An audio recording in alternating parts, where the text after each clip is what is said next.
After my father's funeral, my ruthless stepdad demanded I hand over my $30 million inheritance to his son for a business venture. When I refused, he slapped me hard across the face in front of his son, leaving me terrified. But little did he know, I was concocting a revenge plan that would leave him in shock the very next day. My name is Nancy, and I'm a 21-year-old college student living in Dallas, Texas. I never thought that the happiest moment of my life would turn into the most challenging. When my father passed away unexpectedly, he left me a fortune, $30 million to be exact. This money was supposed to secure my future, to be my safety net in a world that often felt uncertain. But now, it felt more like a burden than a blessing. I lived with my mother, Sarah, a loving woman in her early 40s who had always been my rock. Since my father's death, she had struggled to hold everything together. My father had been her first love, and losing him shattered her heart. I often saw her sitting alone, lost in thought, a distant look in her eyes as she reminisced about the life they had built together. In the chaos of grief, she married Samuel, my stepfather, who was in his mid-40s. Samuel had been in our lives for 7 years, but our relationship was strained. He was charming at first, but as time went on, his true colors began to show. Samuel seemed to care more about his image than about me or my mother. There was a distance between us that felt like an invisible wall. He often made snide remarks about my choices and my future, and it made me uncomfortable. I tried to keep things peaceful for my mother's sake, but it was exhausting. Then there was Eric, my stepbrother, also 21. He and I shared a friendly but distant relationship. We would occasionally hang out, but I could never shake the feeling that he was more aligned with Samuel than with me. I sensed that he wanted to impress his father, and that made me wary of him. Everything changed dramatically one afternoon. Samuel barged into my room, a serious look on his face that immediately put me on edge. "Nancy, we need to talk," he said, his voice low and commanding. "About what?" I asked, trying to keep my tone neutral. "About your inheritance," he replied, crossing his arms. My stomach dropped. "What about it?" "I think it's only fair that you give the entire amount to Eric," he declared. "He wants to start his own business, and he needs the funds." I was taken aback. "You can't be serious. That money was left to me by my father. It's meant to secure my future." Samuel scoffed.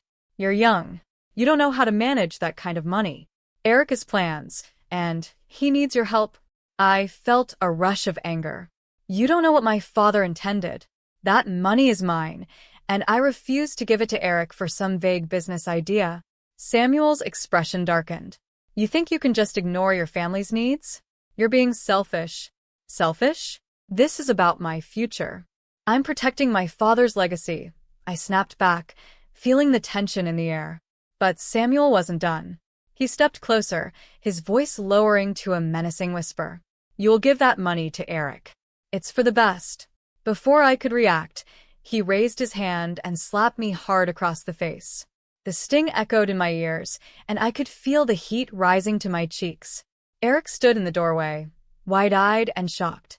I wanted to cry out, to fight back, but all I could do was stare at Samuel, stunned by his aggression. "Get out." I managed to choke out. "You have no right to do this to me." Samuel smirked, the satisfaction clear on his face. "I'll give you some time to think about it," he said, turning on his heel and leaving the room. I felt a mix of humiliation and fury wash over me. I didn't understand how a man who had been welcomed into our home could act this way. After that confrontation, I felt like my world was crumbling. I didn't know who to trust anymore. My own stepfather was trying to manipulate me, using Eric as a pawn in his game. I spent hours trying to process what had happened, replaying our argument in my head. The next few days were filled with anxiety. I couldn't shake the feeling that something more was going on beneath the surface. Samuel's sudden demand for my inheritance felt too calculated, too sinister. I decided I needed to dig deeper into his activities. Late at night, when the house was quiet, I began my investigation. I started by searching through Samuel's things, looking for clues that might reveal his true intentions. I rifled through papers in his office, searching for anything that could provide insight into his financial dealings. Days turned into a blur of research and sleepless nights. I uncovered emails between Samuel and a woman named Lisa. They talked about something shady, discussing terms that made my stomach churn. The word cryptocurrency appeared frequently, along with mentions of investments that seemed far too risky. I knew I was onto something, but I needed more evidence. I had to be careful, though. If Samuel discovered what I was doing, I could be putting myself in even more danger. With my heart racing, I decided to confront him. I had to know if he was hiding something. "Samuel," I said one evening, trying to keep my voice steady, "what do you really know about Eric's business plans?" He looked at me, his eyes narrowing. "What do you mean?" "I've been hearing things," I pressed. "Things that make me question your intentions." Samuel's expression hardened. "You're being paranoid. Eric has a good idea, and he needs your support." "I don't think this is just about support," I replied, feeling a surge of courage. "If you're trying to manipulate me, I won't let you." He leaned in closer, his voice low and threatening. "You don't know what you're getting into, Nancy. This is family business, and you need to stay out of it." I felt a chill run down my spine, but I held my ground. I had to protect my father's legacy. As I left the room, I knew I was at a turning point. I couldn't just sit back and allow Samuel to control my life. I needed to gather more evidence to expose whatever secrets he was hiding. The battle was just beginning, and I was determined to come out on top. Days turned into a whirlwind of emotions and sleepless nights. I felt like I was trapped in a nightmare, with my stepfather, Samuel, at the center of it all, pulling strings I couldn't see. The slap he had delivered echoed in my mind, a painful reminder that he would stop at nothing to get what he wanted. I couldn't let him manipulate me any longer. Determined to uncover the truth, I turned my focus to Samuel's shady dealings. I spent every spare moment gathering evidence, piecing together the puzzle of his life. It felt like being a detective in my own home, and I was both exhilarated and terrified. My mother, Sarah, was often distracted by her own grief, lost in thoughts of my father. I didn't want to burden her with my suspicions just yet. She had enough to deal with. One evening, while scrolling through Samuel's emails, I stumbled upon something that sent chills down my spine. There was an email thread discussing a cryptocurrency scheme that seemed highly illegal. Samuel and Lisa were making plans to launch a business that involved laundering money through fake investments. I couldn't believe my eyes. How could he do this? And why involve Eric? I quickly printed the emails, knowing that I had to keep everything discreet. If Samuel discovered what I was doing, it could end badly for me. I stored the papers in a safe place in my room, where I could easily access them later. I needed a plan to expose him, but I didn't know how to proceed. That night, I decided to confront Eric. I thought maybe he would be more open to the truth than his father. If he could see that Samuel was lying, perhaps he would help me expose him. I found him in the living room, engrossed in a video game. "Hey, Eric," I said, trying to sound casual. "Hey, Nancy. What's up?" He paused the game and looked up at me. "I wanted to talk about your dad," I started, carefully choosing my words. "I've been hearing things about his business. I think he might be involved in something illegal." Eric raised an eyebrow, skeptical. "What are you talking about?" "Just things I've found." "I think he's trying to use my inheritance for a cryptocurrency scheme," I confessed, holding my breath for his reaction.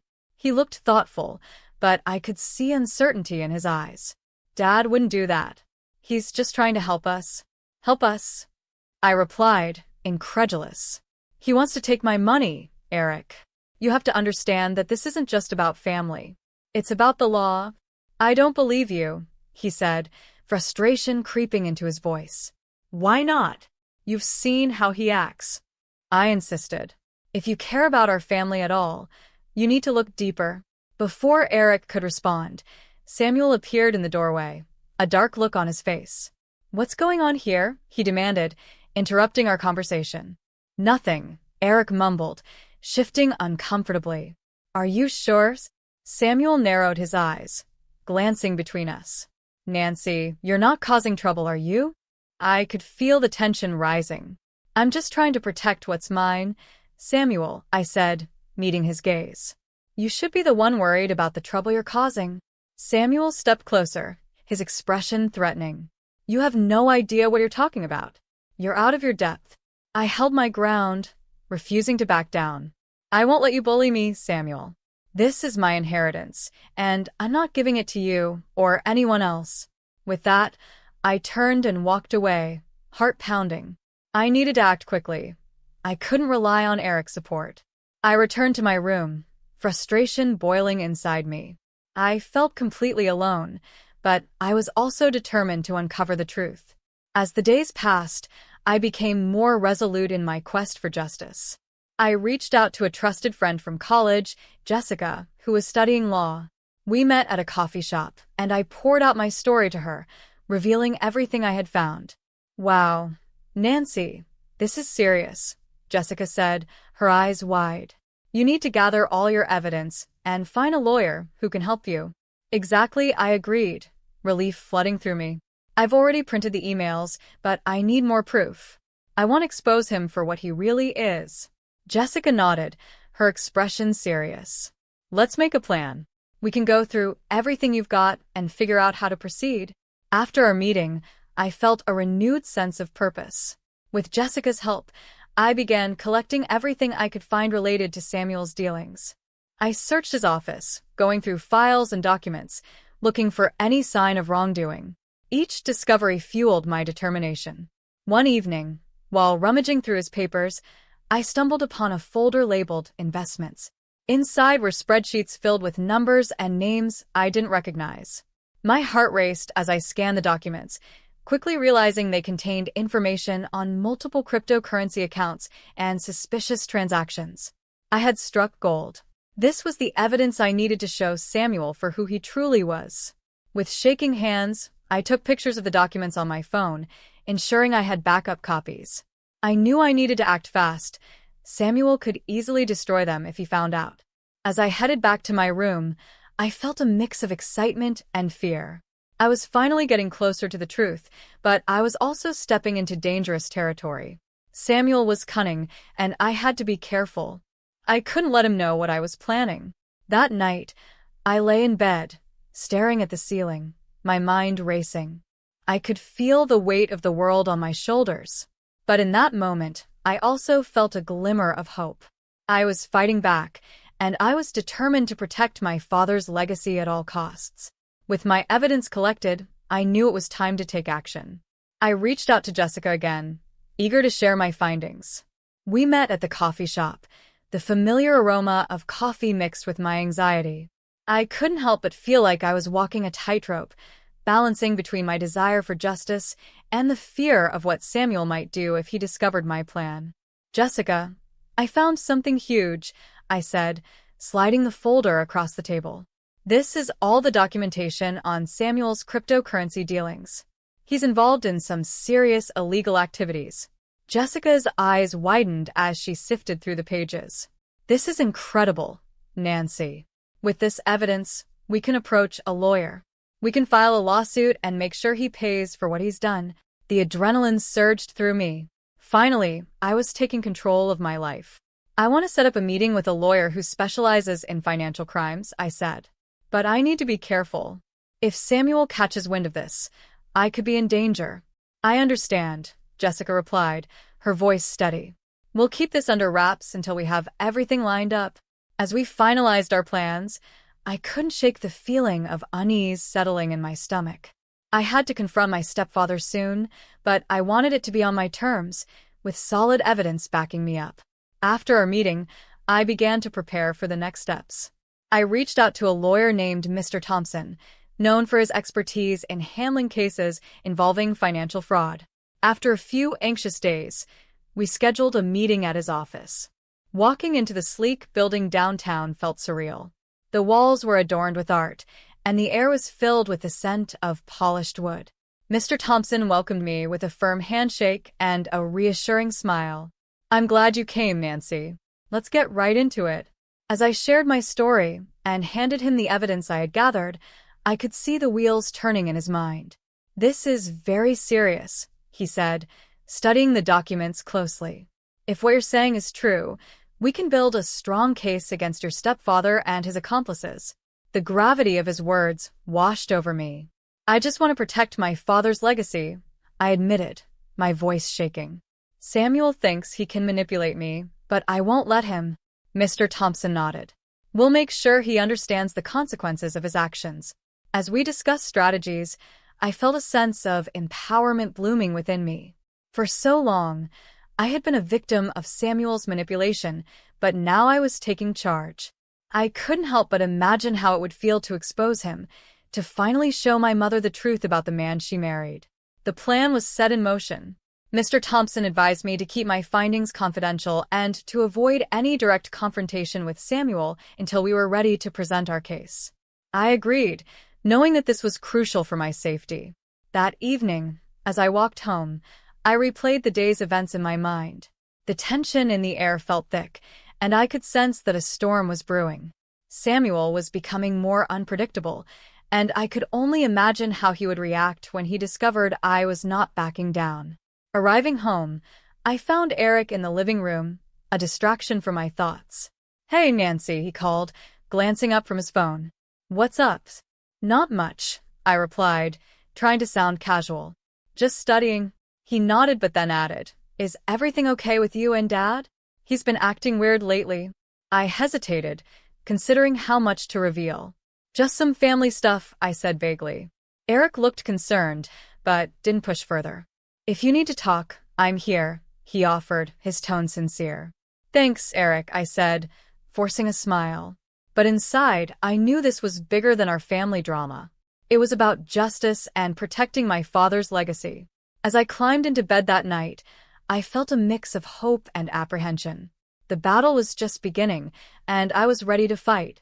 The day of the courtroom showdown arrived, and I felt a mix of excitement and dread swirling inside me. I had prepared for this moment for weeks, but now that it was here, I couldn't shake the anxiety creeping into my thoughts. My heart raced as I arrived at the courthouse, a towering building that loomed over me like the weight of my circumstances. Jessica met me outside, her presence a comforting reminder that I wasn't alone in this fight. "You've got this, Nancy," she said, giving my shoulder a reassuring squeeze. "Just stay focused on the evidence, and remember why you're doing this." As we stepped into the courthouse, the air was thick with tension. The waiting area was filled with people, some anxious, others hopeful. I spotted Samuel and Eric seated together, their expressions a mix of arrogance and discomfort. Samuel had always carried himself with an air of confidence, but today he seemed unnerved. Perhaps he sensed that the walls were closing in. When our case was called, I felt my heart pound in my chest. The courtroom was imposing, with a judge seated high above everyone else, looking down with an expression of authority. I took a deep breath, clutching the folder containing all the evidence I had gathered. This was it, my moment to reclaim my life. Mr. Thompson stood beside me, his presence grounding. "You'll do great," he whispered as we approached the plaintiff's table. The proceedings began, and the judge addressed the court. "We are here today to address allegations of financial fraud and manipulation. Ms. Nancy, you may present your case." As I took the stand, I felt the weight of my father's legacy resting on my shoulders. "My name is Nancy, and I'm here to expose my stepfather's deceit," I said, my voice steady despite my racing heart. "Samuel has been using my inheritance to fund illegal activities, including a cryptocurrency scheme." I could feel the eyes of the courtroom on me, curious, skeptical, supportive.